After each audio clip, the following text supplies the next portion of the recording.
Então, estamos com a Dona Yara Azevedo, que é advogada trabalhista, que fala aí com grandes pautas e sindicatos sobre a situação do trabalhador. Muito na frente de sindicatos como o Sindicato da Saúde e Educação, não é? Uhum. A Dona Yara, eu queria que você fizesse uma apresentação sua, assim, pra gente te conhecer. Junto comigo e com a Dona Yara, a gente tem a Mariane Ferreira, certo? E o Ângelo Xavier.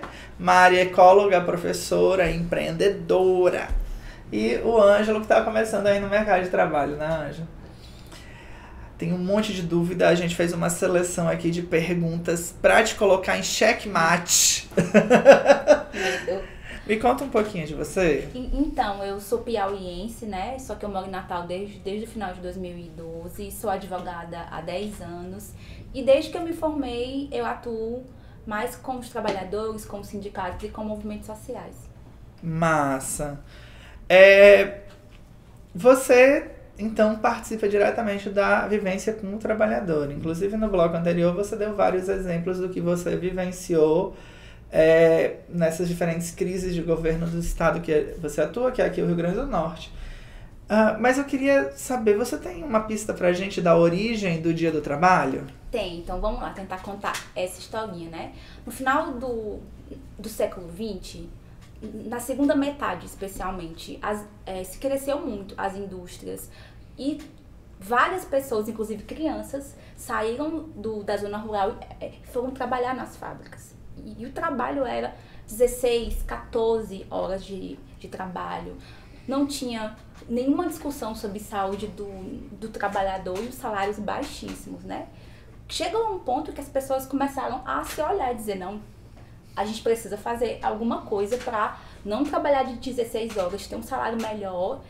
E aí começou-se a se organizar os sindicatos, começou a se organizar os partidos políticos. E em 1886, né, em Chicago, nos Estados Unidos, teve o primeiro 1º de maio, que foi justamente os operários lá de Chicago, diante dessa sobrecarga gigante de trabalho, fizeram um primeiro ato cobrando 8 horas semanais. 8 horas semanais, era a principal pauta. 8 horas diárias. Diárias, exatamente. Obrigada pela correção. 8 horas diárias, que eles trabalhavam 16. Teve um grande ato em Chicago. Uma parcela muito grande dos operários da cidade participaram. E o governo reprimiu duramente, com mortes, com assassinatos no próprio ato e com prisões. E as pessoas presas, uma parte ficaram presas, tiveram prisão perpétua, e a outra parte foi, inclusive, pena de morte. E aí ficou marcado. Em 1889, teve um congresso, né, em Paris, que reuniu vários sindicatos, vários partidos políticos também da época, que se fundou o que a gente chama de Segunda Internacional, que era justamente um grupo que reunia, um partido que reunia vários partidos do mundo inteiro. E nesse congresso em Paris, né, um grupo que organizou, né, os atos em Chicago também estava lá, que era a Federação, né, Americana do Trabalho. Eles disseram, olha gente, né, no próximo ano, que é em 1890, a gente quer fazer um ato lá em Chicago para lembrar, né, a morte, né, a luta dessas pessoas de 1886. E nesse congresso foi aprovado que não tinha que ter só um ato em Chicago de novo, tinha que ser os trabalhadores do mundo tinham que adotar esse dia como o Dia Internacional da Luta dos Trabalhadores por melhores condições de salário, de trabalho. Aí ficou o dia 1º de maio. Pois é, o dia 1º de maio, ele se torna o grande símbolo do ato de trabalhar. E a gente comemora o dia 1º de maio com um feriado. E o que eu percebo é que muitas pessoas, a partir do momento que se tornou um feriado, acabam esquecendo do cenário de lutas, né? Obviamente, feriado a gente curte, passeia, mas existe um distanciamento do que você está contando pra gente do que o trabalhador sabe de fato, do que o cidadão de fato compreende, e o Dia do Trabalho acaba sendo apenas mais um feriado. Tem-se tem-se uma prática, não só no Brasil, mas no mundo, de transformar as datas que vieram das lutas, como 1º de maio, como 8 de março, por exemplo, também, que veio da luta das mulheres, né, em dias de festa, né, em dias de comemoração, em dias de flores, em dia de feriado, tentando ao máximo tirar esse caráter de luta, tirar o nome, tirar inclusive de que veio de uma reunião de socialistas, por exemplo. Eu acho que isso pouco se menciona. Sabe disso. Então, inclusive, dá esse caráter de feriado para que as pessoas não possam se organizar. As pessoas já trabalham tanto e ainda ter que se organizar para ir para uma manifestação no dia de um feriado. E, infelizmente, eu acho que nos últimos anos, que tem muito a ver com a ida do PT ao poder, que meio que se reafirmou que o trabalhador parece que não tinha mais o que lutar. Porque um governo que parece que era seu chegou lá, então aí que tem que ser feriado mesmo, aí que tem que ter festa, aí que tem que ter showmício. E virou realmente uma grandíssima festa. Exatamente. Que, me corrija se eu estiver errado, mas é empregado pelos próprios sindicatos mesmo. Os sindicatos fazem essas festas. Esse ano,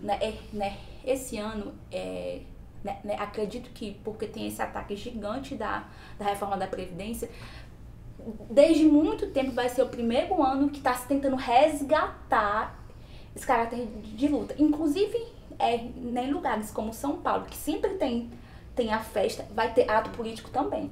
Vai ter show, vai ter vários shows. Simone Simara, Ludmilla, vai ser grande, uma galera. Mas vai ter ato político também. Vai ter fala das centrais sindicais, vai ter fala dos partidos políticos, tentando equilibrar esse caráter, porque o trabalhador brasileiro não tem o que comemorar. Sim. Não tem.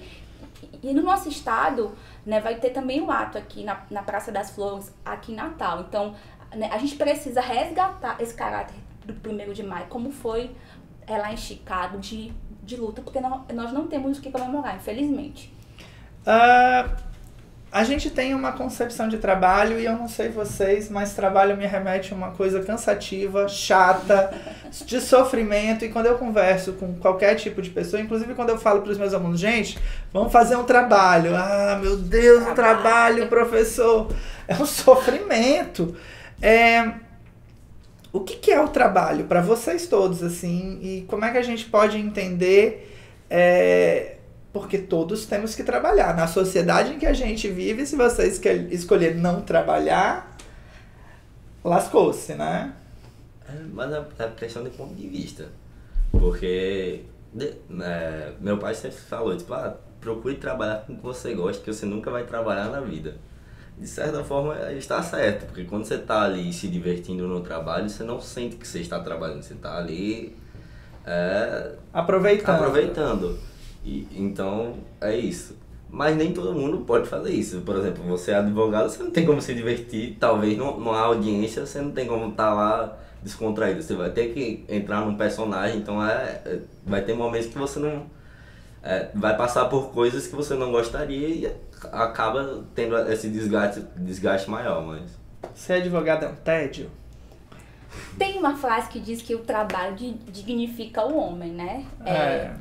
Muito espalhada pela ditadura, né? Daí também tem uma outra ideologia que diz o seguinte, olha, quem não trabalha é preguiçoso, ou então que se um dia, por exemplo, a gente superar o capitalismo, ninguém vai trabalhar. É tudo...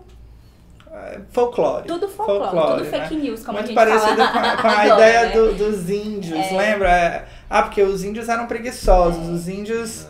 E não é ou isso. então que trabalho doméstico não é trabalho. Trabalho doméstico não é trabalho. É só porque trabalho. não está dentro do circuito monetário. Tem uma classe que não trabalha. Existe uma classe que não trabalha. Existe uma massa que trabalha muito. Nós todos aqui, nossos pais, nossos avós, nossos amigos, todos nós trabalhamos. Mas tem um setor que não trabalha. Que, sinceramente, os donos das grandes empresas, eles não trabalham, gente.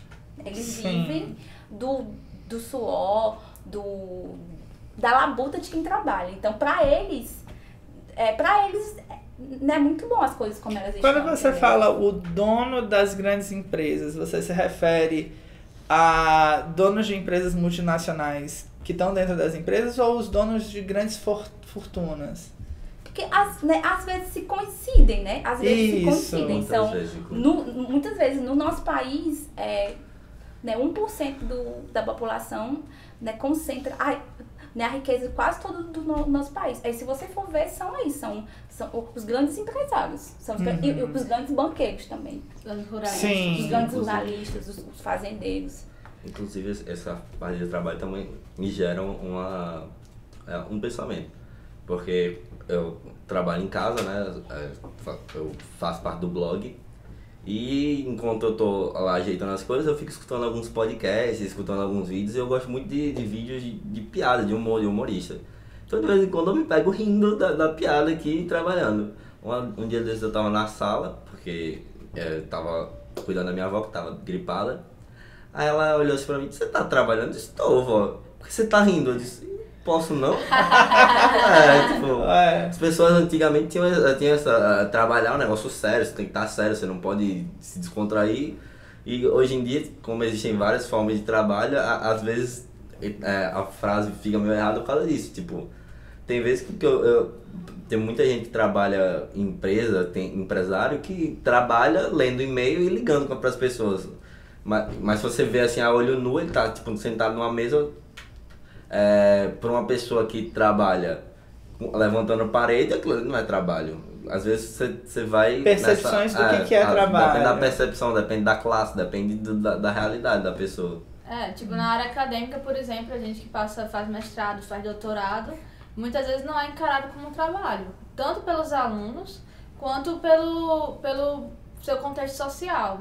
Né? E na verdade você tá gerando conhecimento, você está trabalhando ali e isso até gera muito problema, tanto de disciplina, que as pessoas não encaram aquilo como um trabalho, como na hora de realmente ser reconhecido pelo que você faz.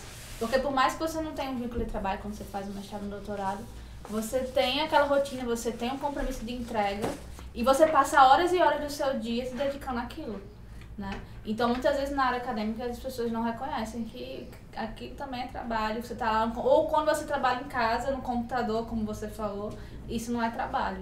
Eu fiz essa pergunta porque a noção de trabalho e a noção de mercado de trabalho são muito próximas, mas mas existem distinções, assim. O mercado de trabalho, as pessoas, ao que eu vejo, percebem trabalho como a necessidade de participar de um mercado de trabalho. Isso. Só que trabalho, tu tá trabalhando o tempo inteiro, tu trabalha para se manter, tu trabalha para limpar, para arrumar sua casa, tu trabalha para construir algo. Então existe uma distorção do que é trabalho. Eu não sei se vocês enxergam assim. Inclusive, principalmente quando você é adolescente, no começo da vida adulta, que seu pai fala, tipo, você não tem trabalho, seu trabalho é estudar. Só que ele fala isso, só que ele não vê o estudo como trabalho. Porque se você tá, tipo, parado... Tanto que ele fala, o seu trabalho é estudar. Não, mas se você tá parado, às vezes, refletindo sobre uma coisa, ele solta a seguinte frase: você não faz nada, só estuda. Exatamente. Mas ele justamente... É contraditório. Mas se meu trabalho é estudar, então meu trabalho é só fazer isso. Eu, basicamente não deveria fazer outra coisa. É contraditório. As pessoas têm uma relação com o trabalho muito contraditória, às vezes por não entenderem a complexidade, não entenderem tudo, e principalmente que a cada dia novo, um trabalho novo vai existindo. Há 10 anos atrás não existia esse trabalho de você estar no computador recebendo pedidos para mandar para outra pessoa. Basicamente é o trabalho de quem fica na sala do Uber. Sim. Em compensação, diferentes trabalhos tradicionais ainda existem. E ainda são o grande sustento, né? Numa população, numa sociedade em que a economia agrária é a grande fatia do mercado, a gente tem um monte de gente que ainda vai para o campo, ainda vai para o roçado, que é o que faz a economia girar, está muito nesse trabalho pouco criativo e muito de sofrimento físico, inclusive. Sim.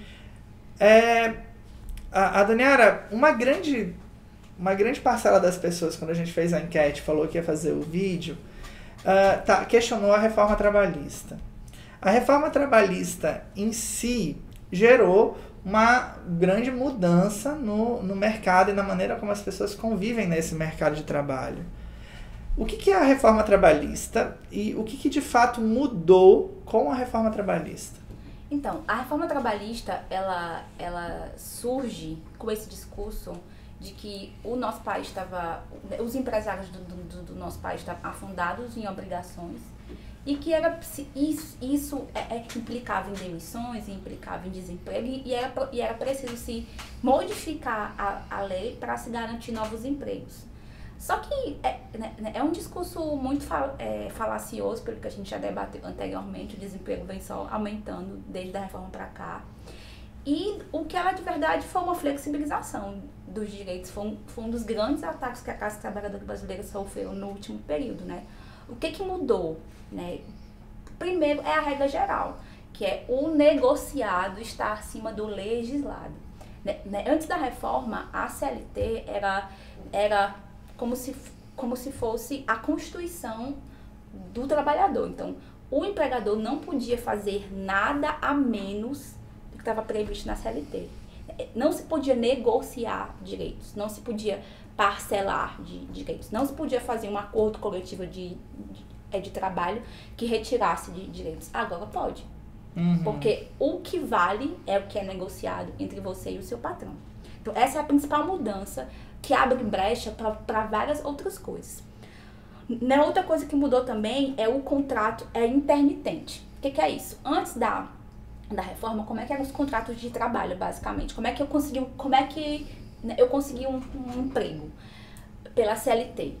Ou então, o contrato era por tempo determinado. Então, o meu empregador fazia um contrato comigo, assinava minha carteira por até 2 anos. E eu já sabia, né, o dia que eu entrava na empresa e a hora que eu saía. E também eram 8 horas por dia, 40 horas semanais e tudo direitinho. Também tinha uma outra forma de contrato, que era o contrato por tempo indeterminado, aonde eu só sei qual o dia que eu entro na empresa. Eu não sei o dia que eu saio. Depois eu posso até explicar como é que as pessoas saem de uma empresa. Temos questões sobre isso. Houve muito interesse. E também é 8 horas por dia, 40 horas semanais. Com o contrato intermitente, o que aconteceu? O patrão pode agora contratar as pessoas por hora de trabalho. Não é mais obrigado a ser 8 horas por dia. Ou 4 horas, né? Vai de acordo com o interesse do patrão. Então, se eu tenho uma empresa que quer que você trabalhe para mim 2 horas no mês de maio, vai ser 2 horas no mês de maio. 3 horas no mês de abril, 3 horas no mês de abril. E aí, ele só é obrigado a me pagar proporcionalmente ao que eu trabalhei. Então, isso não existia. Existia a burla da lei e agora está previsto na lei. Então, precarizou ainda mais o contrato de trabalho.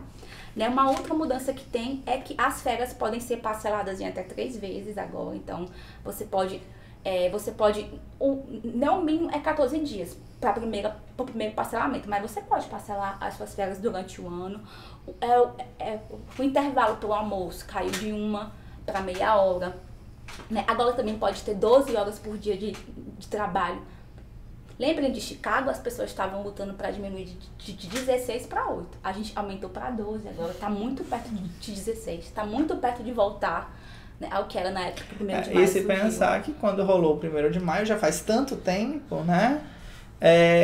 Que você continuar em 8 já é uma mostra de retrocesso, se a gente for entender. Porque não evoluiu. Exatamente. Tinha que ter se reduzido a hora de trabalho sem reduzir o salário. E também teve uma mudança que aí não sei se eu falo agora, que tem a ver com as demissões, eu deixo pra... Pode falar, fala aí. Por exemplo, como é que uma pessoa é demitida, né? Primeiro, ela pode pedir demissão, ela pode dizer, eu não quero mais trabalhar, tem a demissão. O empregador pode demitir você, com ou sem justa causa. O que é a demissão com justa causa? É quando o trabalhador comete alguma falta grave. Vou dar alguns exemplos do que seja falta grave.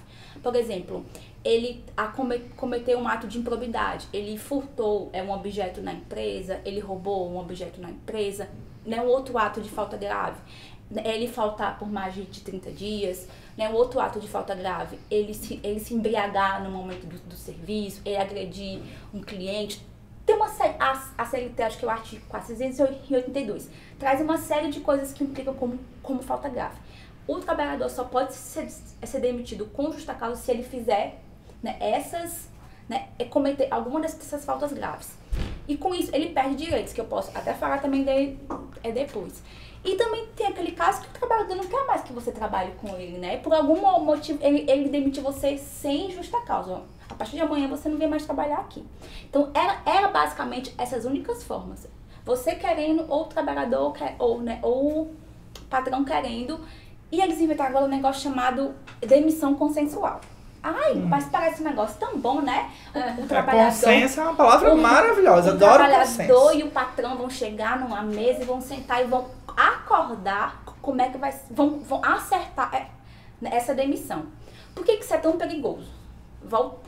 É quando uma pessoa é demitida com justa causa, né, ela não tem direito a nada. Só, vamos supor, eu trabalhei até 15 de abril, fui demitida. Então, eu tenho o direito de receber esses 15 dias. Quando eu sou demitida com justa causa.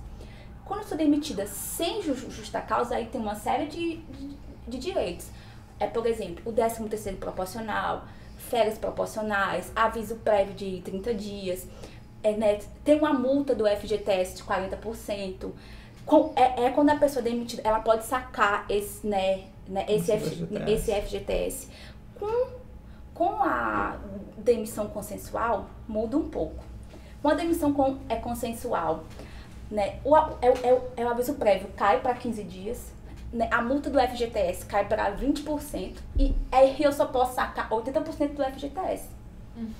Então, se criou a demissão consensual para retirar direitos do trabalhador. Porque, só imagina, numa grande fábrica, numa grande empresa de comércio, você consegue sentar com o seu patrão para negociar com ele a forma que você vai ser demitido? Não. Aí, o que vai virar regra? Vai virar regra a demissão consensual. Ao longo dos anos, a gente teve várias reformas, né? O chefe vai chegar e dizer... Ou você se demitir consensual, ou então eu dou um jeito de te incriminar pra você... Ou eu dou um jeito pra ser por justa causa. Então, aceite. Aí o trabalhador vai aceitar receber 80% a menos no seu FGTS, ter 20% só da multa, ter 15 dias só de... Mas eu acho assim, quando a gente fala um lance dessa maneira, a gente incrimina os patrões inteiros. Você tem mas sabemos que não são todos. Eu conheço uma pessoa que foi demitida de uma grande fábrica. A demissão foi sem justa causa. Ou seja, ela tinha direito a tudo. Mas na boa, eles demitiram ela porque ela precisou faltar muito porque a filha dela teve câncer. Tudo atestado, tudo justificado. Eles não podiam demitir ela por justa causa, porque tem as provas. Aí eles demitiram ela.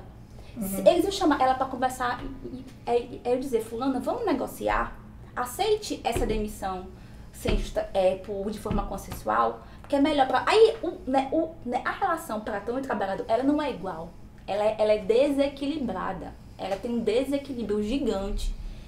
De tudo, de força, de conhecimento jurídico. Um trabalhador não vai para um negócio desse. Agora mesmo, não é outra mudança. Né? A rescisão não vai mais precisar do sindicato para homologar. Então, como é que a própria reforma inaugura uma nova forma de rescisão, que é a rescisão consensual?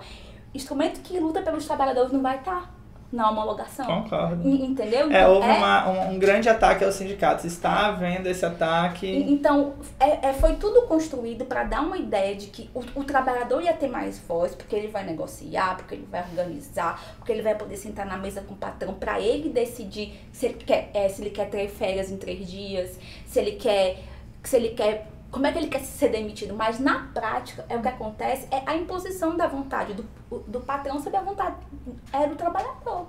Eu não falo de pequenas empresas como essa daqui, eu falo de grandes empresas que demitem 500, 400, e tá muito grande a rotatividade de emprego, tá gigante, entendeu? Foi o debate que a gente fez aqui antes. E muitas vezes o empregado não tem um conhecimento. Eu, por exemplo, como eu tenho o privilégio de ser formado em nível superior, eu estudei em escola privada a minha vida inteira, eu posso muito bem, se eu tiver alguma dúvida, pegar o Google e pesquisar, tipo, quais são os meus direitos. Mas a pessoa que estudou em escolas onde não tinham qualidade, onde não tinha o básico, a pessoa às vezes não sabe nem os direitos básicos dela, o chefe manda e desmanda nela, aí você acha que ela vai sentar com o chefe e vai conseguir falar com ele em pé de igualdade para... Não, o ano passado, quando teve o aumento do salário mínimo, que sempre é muito incipiente, né? Um deputado falou, mas gente, aqui é o salário mínimo, mas isso é um ponto de partida. Se você for um bom profissional, você vai conseguir que o seu chefe ele vai lhe pagar proporcionalmente ao seu trabalho, né? Ao seu valor. Mas a gente sabe que na prática é a lei do menor salário. Eles vão tentar sempre pagar menos. O valor vem, né? A teoria do valor vem de acordo com quanto essa empresa necessita de você para conseguir ganhar mais. Quando tu pega a universidade particular, muitas delas preferem pegar professores com a menor formação, com a menor bagagem, do que o professor pegar um professor com doutorado, com pós-doutorado, que ele vai ter que pagar muito mais. Na verdade, acontecem coisas bem interessantes, inclusive no meu curso.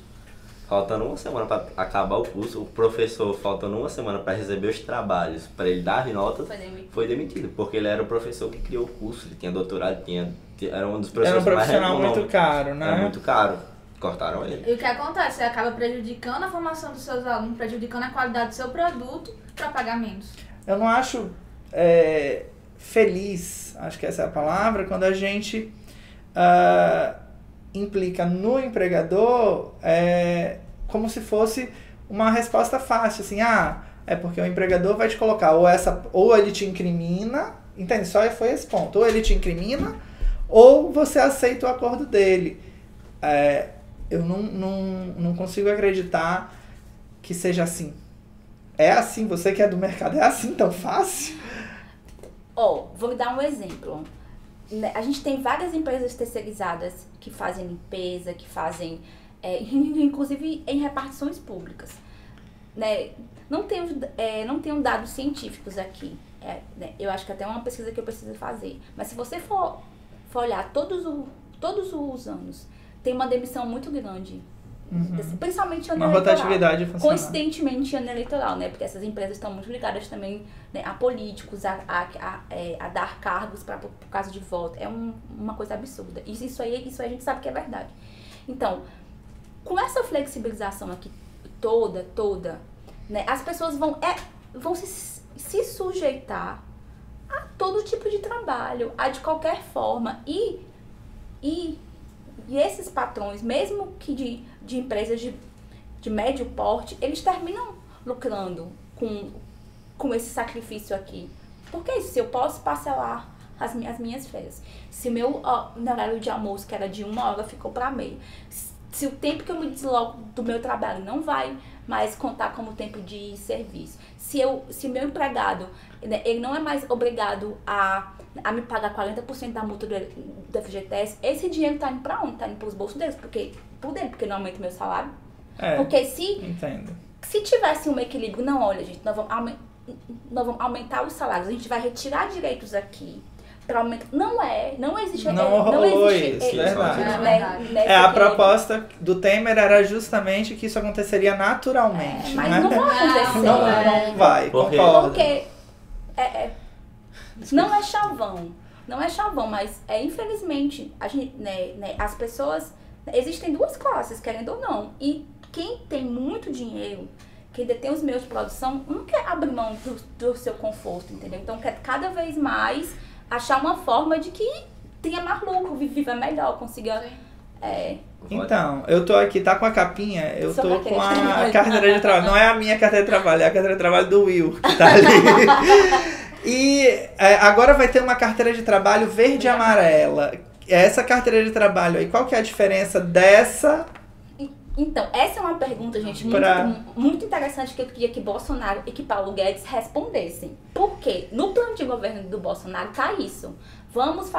Aliás, só está isso. Vamos fazer uma carteira verde e amarela de voluntária adesão dos jovens do Brasil. Ponto. Não se fala como, não se fala quando, não se fala onde. Só que para justificar a carteira, eles falam o seguinte: usa o mesmo discurso da reforma trabalhista, que o Brasil está assoldado em obrigações por patrões. Usam, inclusive, o sentimento dos médios empreendedores para dizer, é isso mesmo, tem que ter, então, é isso mesmo, tá muito pesado. E fica pesado para eles, a Sim, gente o sabe. pequeno empreendedor... Mas usa desse argumento para retirar direitos de todo mundo. Hoje, eu não sei dizer o que significa a carteira verde e amarela, porque o próprio governo não diz, mas é o segundo passo depois da reforma da Previdência, mas eu imagino que seja. Então, no caso, seria só uma nova skin pra carteira. Tipo, Não, uma vai roupinha nova. ser uma nova reforma trabalhista, é a avaliação que eu faço, porque se a justificativa mesmo com a reforma trabalhista, ainda tem muita coisa, ainda está muito pesado, está muito difícil ainda conseguir, né, alavancar os empregos, a gente tem que precarizar mais ainda. Então, eu acredito que a carteira verde e amarela seja, é como se fosse uma nova reforma. Existe para alguém, na sua concepção, ou na concepção de vocês, tá? Para alguém, para algum trabalhador, a reforma trabalhista foi positiva? Essa e as outras, porque não é a primeira reforma trabalhista. Antes dessa, a tendência das reformas trabalhistas era melhorar ou piorar a vida? Piorar também. Piorar também? Piorar, por exemplo, Dilma fez, no finalzinho de 2016, se eu não me engano, não me falha a memória, ela piorou o seguro-desemprego. Então, seguro-desemprego, a pessoa precisava trabalhar 6 meses só para poder receber. Com Dilma, passou para 18 meses. Então, já vinham sendo feitas reformas, pequenas reformas. E, infelizmente, eu até brinco que a única coisa boa que a reforma trabalhista teve, 2 coisas boas, na minha opinião, não precisava de reforma, precisava ser só uma lei. Foi contar os prazos para os advogados em dias úteis, que não se tinha isso claro. Tinha tido uma mudança no Código de Processo Civil que garantia isso, mas não estava claro se isso... E eu não parti do trabalho com a reforma, disse, tá bom, agora os prazos são dias úteis, e acabar com o imposto sindical. Porque, na minha opinião, a sindicalização é um ato voluntário, né? O sindicato, a pessoa tem que se, de forma voluntária, se filiar ao sindicato. O imposto era uma obrigação que uma vez por ano era descontado. E isso formou...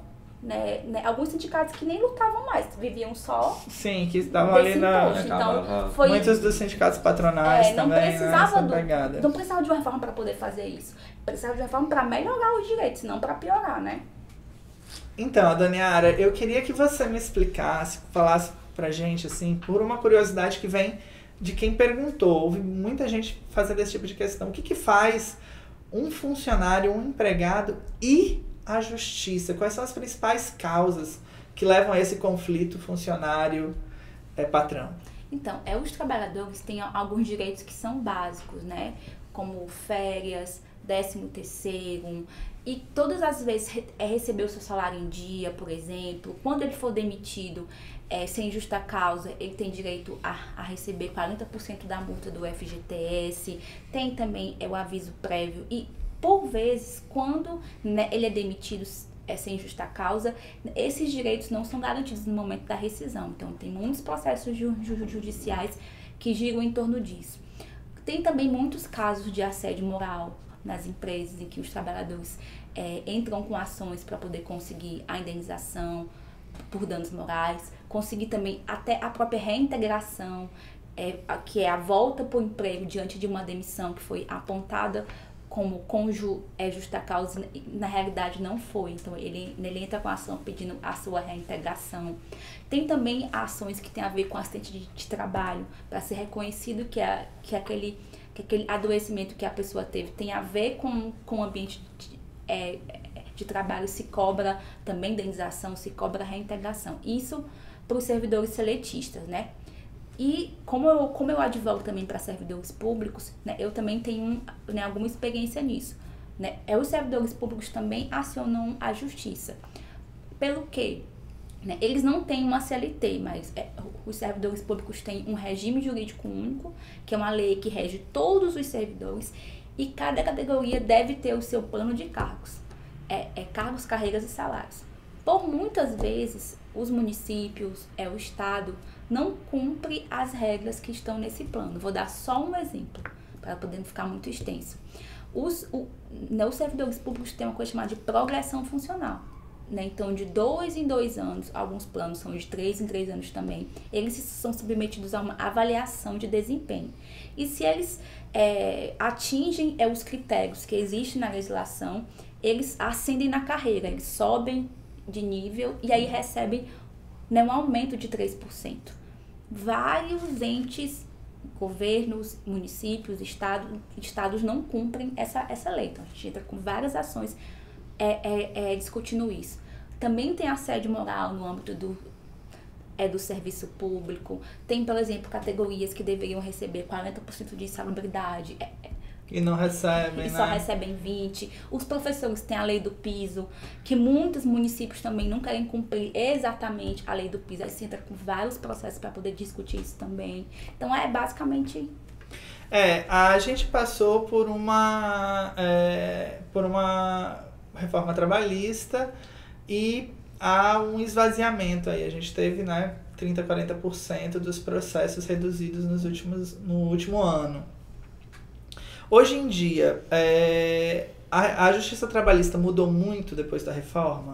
Muda porque a justiça do trabalho ela foi criada justamente para agir, para atuar diante de leis que não foram cumpridas. Né? A primeira coisa houve uma diminuição dos direitos com a reforma trabalhista. Né? Alguns direitos foram retirados. E esses direitos que foram retirados passam a valer para os funcionários antigos também? Não, só passaram a valer para as novas contratações. Para novas contratações. Né? Ou então, no momento que vai se refazer o acordo coletivo de trabalho entre o sindicato e a empresa. Aí pode se modificar algumas coisas já baseadas na legislação. Que foi a gente está falando muito de direito trabalhista, da justiça do trabalho. Para que serve de fato o Ministério do Trabalho? Porque o Bolsonaro foi eleito e uma das questões era acabar com o Ministério do Trabalho. Eu lembro que até recentemente houve uma discussão novamente sobre isso. O Ministério do Trabalho existe há anos, a gente tem diferentes defesas sobre ele, mas o que é o Ministério do Trabalho, para que ele serve e por que ele é importante? Bom, o Ministério do Trabalho, ele tinha como principal função a fiscalização do cumprimento das leis trabalhistas. Ele tinha basicamente essa função. Então, fiscalizava se as empresas cumpriam essa legislação. A partir do momento que Bolsonaro fechou o Ministério e colocou nessa pasta como subsidiária de outro ministério, ele deu um recado claro para os empregadores no Brasil. O executivo não vai fiscalizar se a lei trabalhista está sendo cumprida ou não. Isso aí quem vai fazer, e se fizer, é a justiça do trabalho. Ele eximiu o poder executivo de fiscalizar. Você acha que isso é uma caminhada para o Pacto Federativo, assim? Não, né? Eu acho que ele queria sinalizar para os empresários que ele tem acordo com a flexibilização, entendeu? Uhum. Que o governo não vai fiscalizar isso, que vai diminuir essa fiscalização, que não vai, por exemplo, atrás de trabalho escravo, que existe muito no nosso país ainda, principalmente no interior, trabalho infantil, que o olhar do poder executivo vai diminuir sobre isso. Porque quando você acaba o ministério e coloca ele sobre outra pasta, ele não é mais prioridade. Os investimentos, os gastos não são mais prioridade. E só respondendo a sua pergunta, o que mudou na justiça do trabalho diante da reforma? Porque com a reforma, quem perdeu um processo, o trabalhador que perdeu o processo, ele vai ser obrigado a pagar os honorários sucumbenciais do advogado da empresa. É pesado. Então, o trabalhador fica com medo. Né? Ele sabe que ele tem um direito, mas às vezes no processo tem prova, tem audiência. Né? Uma testemunha fala com você uma coisa, chegar na audiência, ela fala outra, fica com vergonha, fica tímida ou muda de posição mesmo. Então, o processo é prova. Então, todo processo é risco. Todo processo judicial, ele tem risco. E a pessoa fica com medo. Então, quando havia a justiça, antes da reforma, se eu entrasse com processo contra o meu patrão e caso perdesse, eu não pagava os honorários. Não pagaria. Ou pagaria se o juiz verificasse... Má fé. Não, que você tem condições de pagar. Né? Não processo judicial. Todo processo judicial, ele tem custas. A gente, para dar entrada, a gente tem que pagar um valor que tem a ver com o andamento da justiça. Agora a gente pode pedir justiça gratuita, que é para a pessoa não pagar nada. Então, um trabalhador, na maioria das vezes, o juiz, quando o advogado pedia, ele concordava com a justiça gratuita pelo salário que a pessoa tem. Então, mas a pessoa está desempregada, Porque né? o salário é para você pagar a comida, né? Todas as necessidades. E ela perdeu o emprego, né? A maioria das vezes, como eu falei, a pessoa acessa a justiça do trabalho quando ela perde um emprego. Então, a pessoa não tinha renda. Só que agora, não se verifica se a pessoa tem renda ou não. É uma regra a priori, né? Perdeu o processo, tem que pagar. Se você pudesse listar pra gente quais são os principais direitos do trabalhador. Depois da reforma. Depois da reforma, hoje. Tô rindo pra não chorar.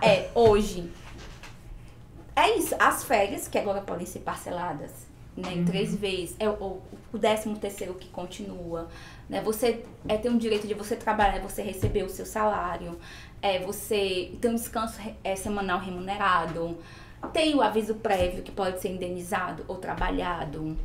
Tem você também tem um direito a trabalhar num ambiente de trabalho que dê condições de saúde, né? Que seja que se for um trabalho salubre, você tem que ter um IPI, que é o equipamento de proteção do trabalho, tem que receber a insalubridade, tem que receber a periculosidade. Então tem uma série de direitos que a reforma tenta flexibilizar. E alguns ela conseguiu, e outros que ela não conseguiu, vai tentar flexibilizar nessa história do negociar, tá acima do legislado, entendeu? Sim, entendi. Pois então, muito obrigado por ter vindo. Obrigado a vocês por terem participado. E quer fazer alguma fala final? Não, eu que agradeço o convite, dizer que são temas muito grandes, muito complexos, que a gente podia passar aqui uma semana conversando sobre eles. Quero me desculpar se eu falei muito rápido, se eu repeti algumas coisas, mas me coloco à disposição para próximos encontros e para outros debates. É isso. Então tá, é isso. Quer falar? Fala. Não, esse é... Tchau, gente. Até mais.